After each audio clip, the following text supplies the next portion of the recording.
চলে যাবে সারা জীবন। এত 1.5-2 বছর 3 বছর প্রেম করছি, আমার ছোটবেলার বন্ধু, সে আমাদের এই বিষয়টা তোর থাকবে আর তোর থাকবে এটা, তোরও কষ্ট হচ্ছে, কিন্তু তোর এই এখন এই কষ্ট এইটা হচ্ছে আউটবাস্ট হচ্ছে তোর। হলো চল রোজ কেমন করিস না রে?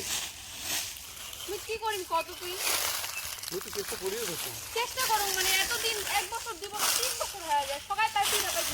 তুই কি বসি আছিস তো? এই পাশে সবগুলো সামনে লাগে তো।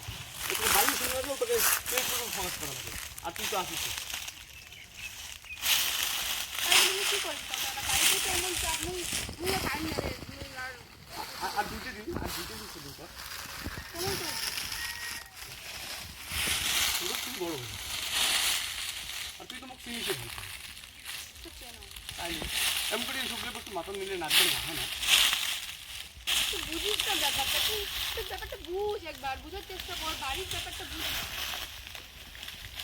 আর কতদিন এমন কিছু কত তুই জানিস, তুই তো এটা জানিস না। তুই সবাই এমন তোর কবার হচ্ছে মোর করে কিছু তুই কি এলা তাই বলে বলছি সব করে চলিয়েছি। না মুই তো সেটা কম নাই। তুই পর্যন্ত তুই করতে বাহানা কর। আর মাত্র 5-6টা মাস। আর কয়দিন আরো মিথ্যা কথা কইবি এমন করি? কথা কথা সঙ্গে তুই মোর কথা হচ্ছে বাড়িতে তোমার তো তাই বলে তো ঝামেলাটা মিটি যায়। কথা তো সহজ না। তো মুই তো মোর বাড়ি খুঁজো না। তোমার বাড়ির ব্যাপার মোর বাড়ির ব্যাপার আলাদা তো। দেখ বাবা মা সব সময় নিজের পেটে খেয়াল করতে দিবে, সেগুলো নিয়ে মনের মানুষ দেখ তুমি কিন্তু বুঝির চেষ্টা করেনি। আর তুই তো জানিস তুই তো সুখর রাখি, তুই কেন বাজার বাজার বুঝিস কবে পাচ্ছিস?